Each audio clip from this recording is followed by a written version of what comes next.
Hi friends, శంకు పుష్పాలు మొక్క చూడండి ఎంత బాగుందో.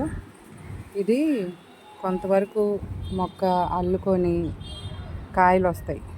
ఈ కాయలు ఇవి ఎండిపోయిన తర్వాత మళ్ళీ మనం గార్డెన్లో ఒక కుండీలో చల్లుకుంటే మళ్ళీ వచ్చేస్తాయి మొక్కలు. చూడండి, ఇది ఎక్కువ అయిన తర్వాత ఇలా ఉంది కదా. ఇది చాలా పెద్ద మొక్క అయింది మన దగ్గర. అలా వచ్చింది. ఇంతకుముందు ఇంకా పెద్దది. అంత అయిన తర్వాత ముదిరిపోయి ఆకులన్నీ రాలిపోయి ఆ మొక్క ఇంకా కొంచెం కొంచెం ఎండిపోతూ ఉంటుంది. అలాంటప్పుడు మనం ఏం చేయాలంటే కింద కొంచెం ఉంచి ఆ బకెట్లో ఇక్కడ వరకు కట్ చేసా నేను. ఇది మళ్ళీ తర్వాత వచ్చిన చెట్టు అనమాట. అలా చేసుకోవాలి మొక్కని, లేకపోతే ఇంకా తర్వాత ఎండిపోయి మొక్క అనేది ఉండదు.